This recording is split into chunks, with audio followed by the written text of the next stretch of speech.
Hi everyone, it's Becky here. So welcome to another new video on my YouTube channel. And these days in Vancouver, we're getting a lot more sunshine than usual in winter, but it's very cold.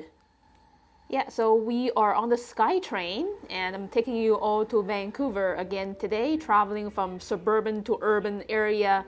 Okay, this is the Metrotown area and we're getting off at Commercial Broadway Station. And we'll take the 99B line for a few stops. Yeah, so we're going to a special bakery cafe today, the Thierry Cafe.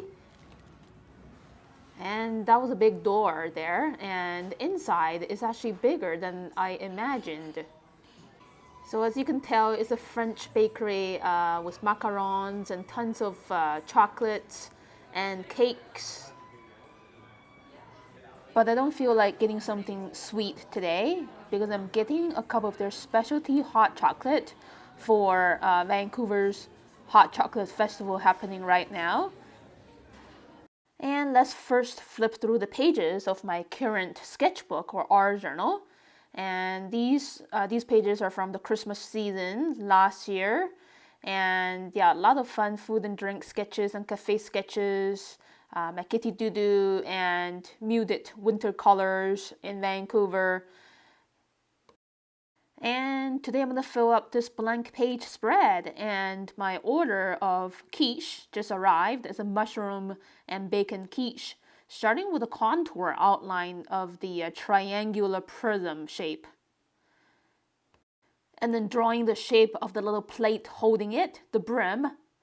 And now I'm starting to draw the surface detail for the quiche, including the bits of mushroom pieces, the soft edge defining the triangle side of the triangular prism, the round corner, yeah, and the finishing defining the thickness of the triangular prism, adding some more bits of mushrooms, and the little wrinkles on the surface using very gentle loose lines following what I see. So yeah, these mushroom bits are like little landmarks on the terrain of the quiche. And now I'm drawing this line to define the thickness of the crust and the little bacon there showing. Now I'm drawing the opening of the tiny little dish holding some little dills.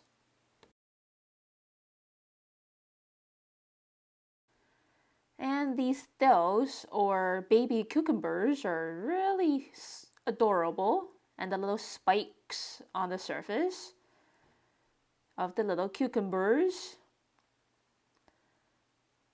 Now I'm drawing the napkin, folded it in half so I see a loose triangle. Now I'm drawing the opening of the hot chocolate cup, suggesting the brim, the shape of the cup's body. And the handle is made of metallic brackets.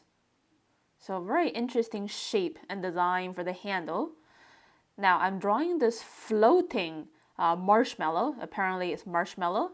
The liquid line inside and outside the base of the glass cup. And drawing the little spoon sitting in front of the cup, accentuate the base.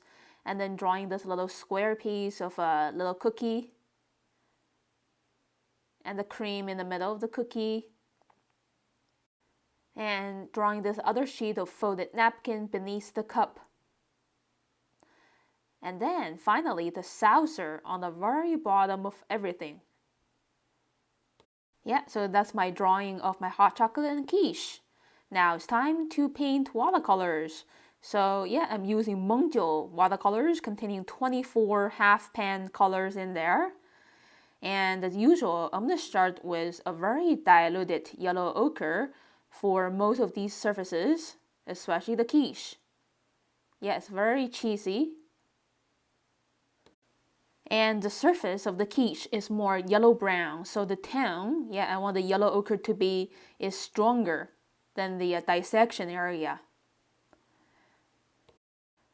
For the color of hot chocolate, I'm mixing burnt sienna with a little bit of permanent violet and using a diluted version for this first layer, and grabbing the leftover diluted yellow ochre for the little cookie.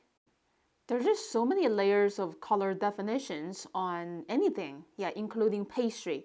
So now I just mixed orange with burnt sienna for the second layer of the quiche top and the crust. And the caramel on the marshmallow has a very similar tone of orange brown, slightly shaded with regular brown, like burnt sienna, on the two sides. Okay, now third layer, wet into moist. Yeah, so this is burnt sienna and also with a little bit of permanent violet mixed into it, using these brush marks to suggest the surface elevation. Yeah, so the surface of the quiche has valleys and hills. And using Van Dyke brown, slightly diluted, to paint these mushroom bits here and there. A darker, stronger tone of Van Dyke brown for a bit of value transition on those mushroom pieces. Diluted pink for the ham or bacon bits. Now I'm using diluted orange brown to paint the biscuit. Now I'm starting to shade the hot chocolate cup. It's glass and the contrast is very high. So basically this is burnt sienna with more permanent violet mixed into it, a heavier value compared to the first layer. Spreading it with my water brush, but keep dragging that strong value towards the middle. And adding a very bold brush mark or two of very strong tones for the shade on the glass cup, and using leftover bluish gray on my palette to paint the metallic handle, leaving two little areas for the shine. Same for the glass part above the liquid line. Metallic stuff usually have heavier shades. And now grabbing a bit of stronger yellow ochre to add a bit of retouches of stronger egg and cheese area for the cheese. And yellow-green for the dills.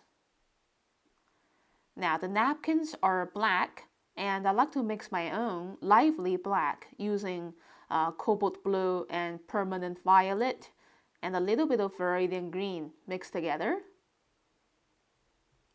And the second layer for the napkin is a stronger tone containing less water mixed into those three color mixture. And yeah, suggesting shadows on the napkin and very diluted gray for the white surfaces of the plates. And a slightly darker tone here and there for shadows and a bit of stronger contrast. A heavier green for the second layer of the dills and make them shine. And lastly, it's time to paint the shadows for the plates. Accentuate some shaded parts a little bit heavier. And yeah, that's it. So here's the look of my finished sketches of the hot chocolate and quiche. Now I'm going to enjoy my treat and at the same time observing the view in front of me and be selective of what to include in my sketch. So I think this large bouquet is a very dominant feature or an iconic item, and I move it closer to the ordering counter to fit into my page. Yeah, so the man sitting beside me, he was asking, did I just do that in 20 minutes? He never noticed me doing that. And yeah, he was pretty surprised and amazed, and I thanked him. Now, let me continue to sketch this interior space.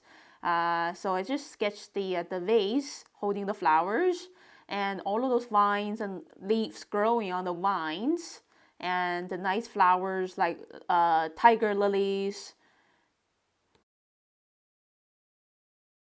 And yeah, this bouquet took some time and patience to draw. And I really enjoyed putting all of these lines and shapes together into this bouquet. some more flower petals and vines draping down.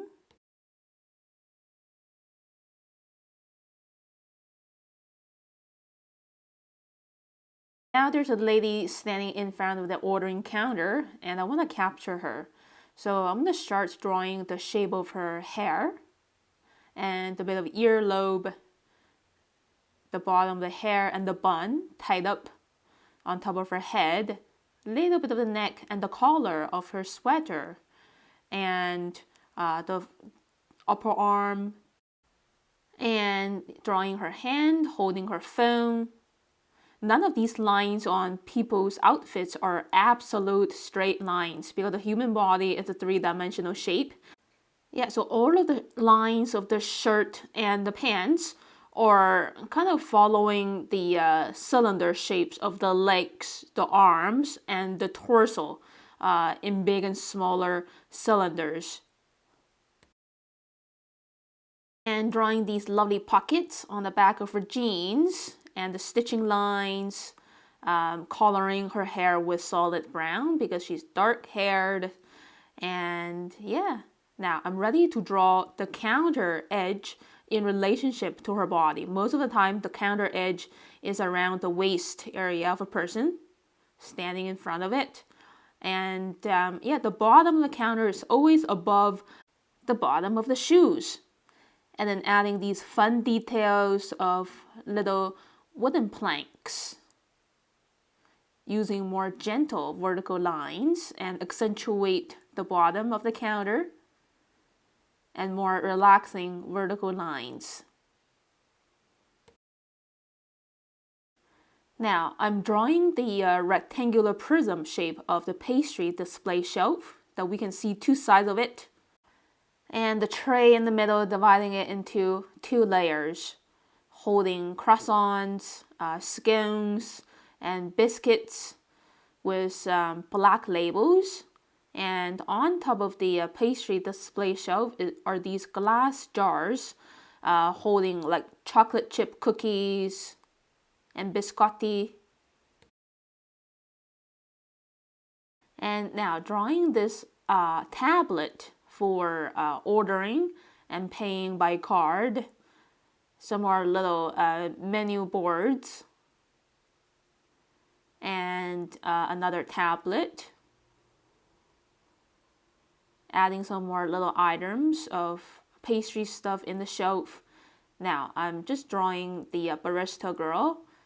These baristas, they're very busy moving around, serving people. So I had to do her face by memory. Give her a little happy smile, apron, and keeping these lines really loose because as I mentioned before, we can barely see a straight line on a person's outfit. And then adding these human-made structures of the interior using straight vertical and horizontal lines to define the sense of depth and the height of the ceiling for a stronger sense of space above these people.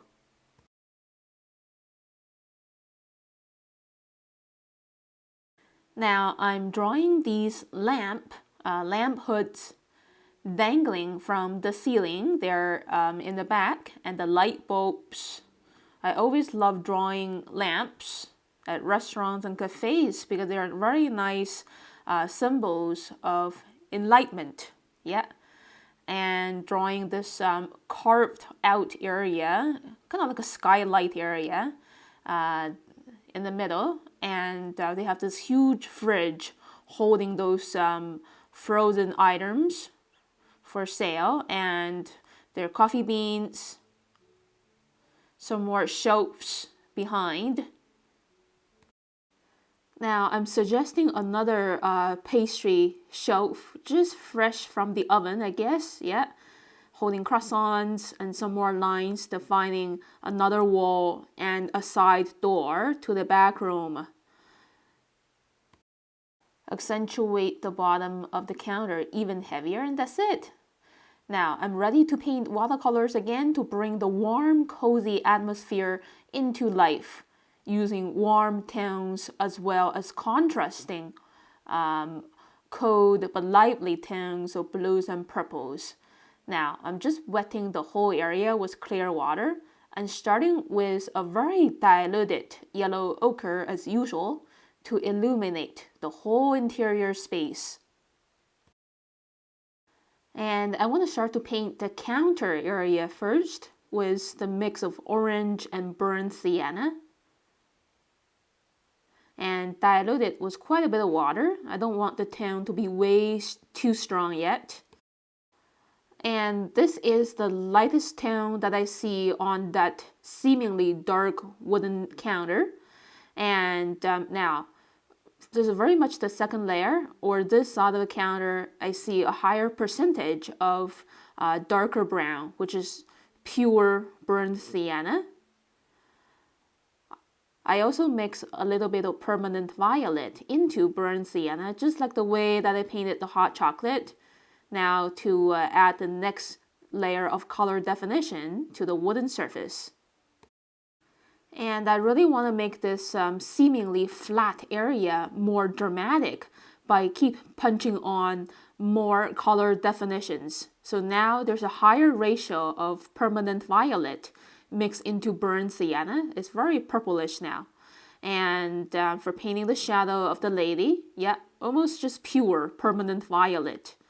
And yeah, so recently I'm finding permanent violet or any purple to be a perfect shading tone for anything brown. And yeah, so that's the color and value transition on the counter. And adding some stronger tones of lemon yellow and cadmium yellow for areas that I see that's receiving more lamplight and sunlight. Yeah, especially for the water area inside the vase. Just pure lemon yellow blending with yellow green. The sun is hitting directly onto the vase now. And yeah, it's such a perfect timing to paint the vase. And continue to punch on these warmer yellow greens. And you can mix lemon yellow into lime green or yellow green, spring green that you have in your palette. And just using pure cadmium yellow to paint these little yellow flowers. And using leftover brown for the vines. And yeah, just using yellow orange to paint these tiger lilies and these pink lilies. Yeah, very pretty flowers. And for these flowers, I'm just starting off with a pretty mild diluted tone of orange or pink. And then adding some small tiny punches of stronger pink in the middle. Yeah, so the flowers, they're really shiny. Not absolute paper cutouts.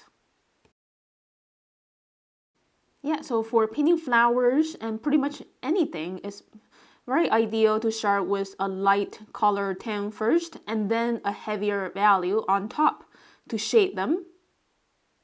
Now I'm using pure permanent violet to shade these flowers. Yeah, so some parts are really heavily shaded, so you have to be bold making those brush marks.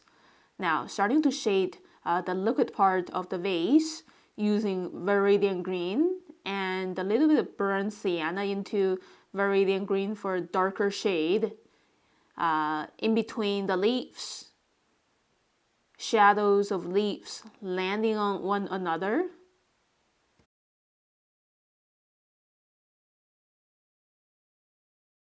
And to make something shines really bright, you do need to shade the areas around those hot spots. And I think the flower bouquet is done. Now I'm adding some stronger tones of brown to echo with the hot chocolate and the quiche. These orange browns, the theme color of this cafe, because it's also a chocolatier, the theme color is brown. Yeah, again using that purplish brown for the next layer to make that surface more interesting, not too flat. And these loose and choppy brush marks are actually nice to have in your painting. You don't need to hide all of your brush marks. And in general, to make any seemingly flat surface more interesting is to know their analogous colors. So the analogous colors of brown, it could be orange brown and a purplish brown. And when you mix or overlap those analogous colors together, your painting is going to look much more magical. And then using the leftover orange browns and browns to paint these cookies and biscotti, croissants in the shelf. Yeah, so adding those heavier browns on the upper left is also, adding a nice sense of better composition for this sketch. Now, I'm starting to shade these white areas using leftover bluish gray. And paint this wall, with these playful purples and browns.